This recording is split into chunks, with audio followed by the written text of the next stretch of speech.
Bienvenue sur notre émission à la table du Seigneur. Nous vous saluons tous dans le nom de notre Seigneur Jésus-Christ. Je suis rempli de joie encore une fois de plus pour vous retrouver aujourd'hui afin qu'on puisse partager la parole de Dieu.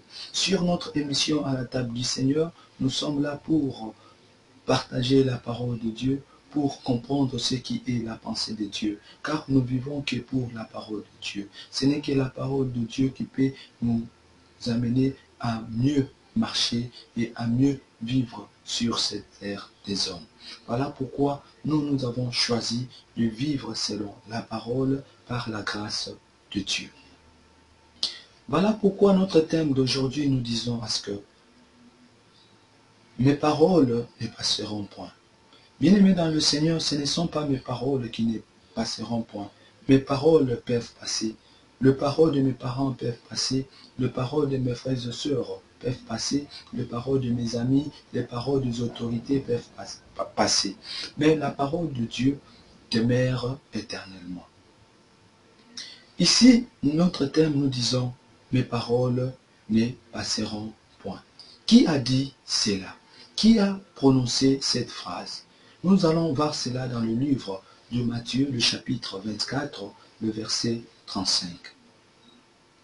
Ici, c'est le Seigneur Jésus-Christ qui dit, « Le ciel et la terre passeront, mais mes paroles ne passeront point. » Il dit, « Le ciel et la terre passeront, mais mes paroles ne passeront point. » Bien-aimés dans le Seigneur, de qui Christ parle-t-il? Il parle de qui? De ses propres paroles ou des personnes qui sont devenues des paroles vivantes de Christ? Ici, le Seigneur Jésus-Christ dit, mais mes paroles ne passeront point. Mais ici, Christ parle de nous qui l'ont reçu dans notre vie pour être sa parole vivante, sa parole qui édifie, sa parole qui donne l'envie de vivre selon la lumière qui est le Seigneur Jésus-Christ. Celui qui reçoit Christ devient automatiquement la parole vivante, car Christ est lui-même la parole. Et Christ est la vie éternelle. Et celui qui reçoit le Seigneur Jésus-Christ devient la parole vivante. Toi qui as déjà reçu le Seigneur Jésus-Christ, tu es une parole vivante de Jésus-Christ. Parce que tu as reçu cette parole, tu as cru à cette parole et tu vis selon cette parole. Donc tu reflètes ce qui est la parole de Christ, qui est Christ lui-même.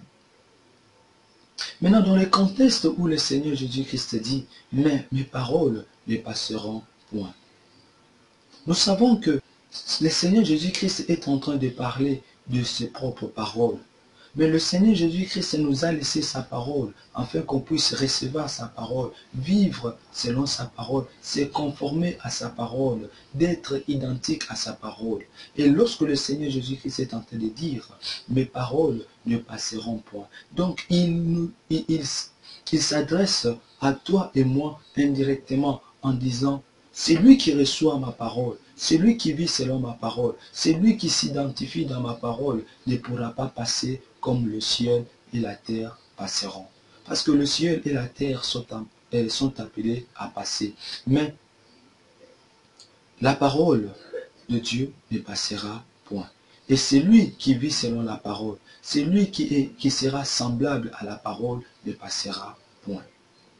Voilà pourquoi je dis, si Christ est lumière, et cette lumière est la vie, et cette vie est la parole, donc celui qui est lumière du monde est appelé à vivre pour l'éternité. Souvenez-vous, la parole de Dieu nous dit dans le livre de Matthieu, le chapitre 5, le verset 14. La parole de Dieu dit ceci, « Vous êtes la lumière du monde. » Nous qui avons reçu le Seigneur Jésus-Christ, nous sommes la lumière du monde. Nous avons reçu cette parole. Et cette parole est reflétée par nos actes, par nos actions, par notre façon de vivre.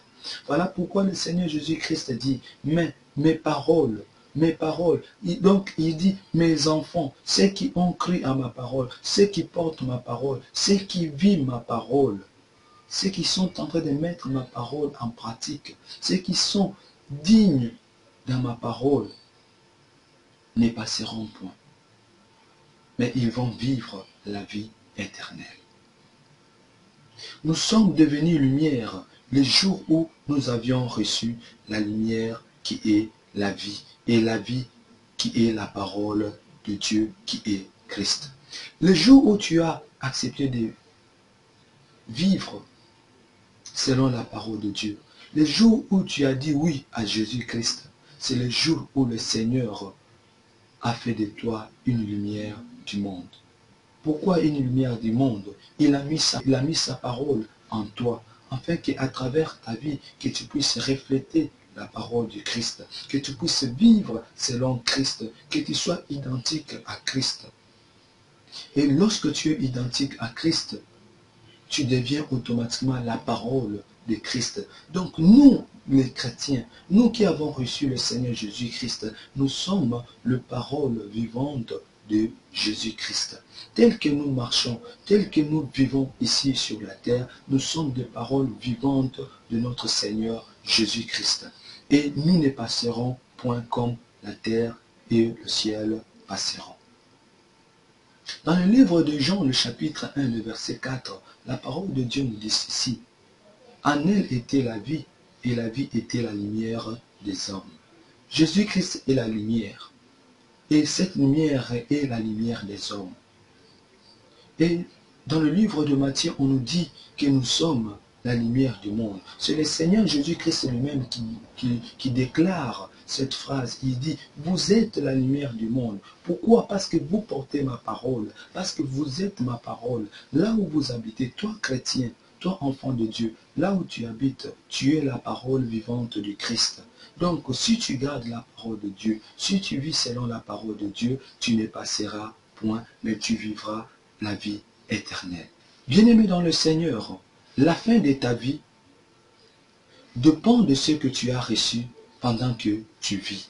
Ce qui détermine ta fin, ce qui détermine le futur de ta vie, c'est ce que tu as reçu, ce qui est en toi, ce que tu as reçu comme héritage en toi. C'est ça ce qui détermine ta fin de vie.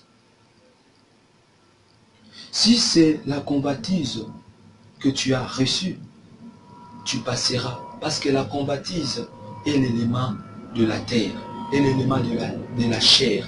Ta fin dépend de ce que tu as reçu de ton vivant. Tu veux vivre une fin agréable, tu veux vivre la vie éternelle, tu dois recevoir le Seigneur Jésus-Christ. Tu dois être la parole vivante du Seigneur Jésus-Christ. Comme le Seigneur a dit, mais mes paroles, donc mes enfants, mes fils, mes amis, les amis de notre Seigneur Jésus-Christ, c'est nous qui l'avons reçu. Ce sont nous qui avons accepté de l'ouvrir notre cœur. Voilà pourquoi, toi qui vis encore dans le monde, toi qui as reçu comme héritage la convoitise, l'amour de l'argent, je te dis, l'argent est lié à la terre, est lié aux choses de ce monde, et cela passera.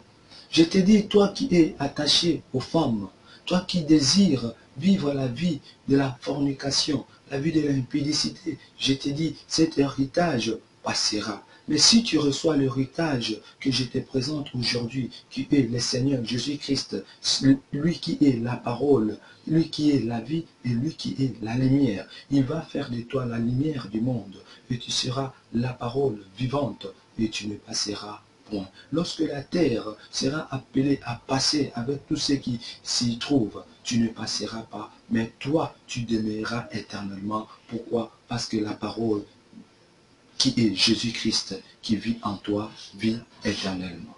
Voilà un peu le message que le Seigneur voulait partager avec nous sur notre émission à la table du Seigneur.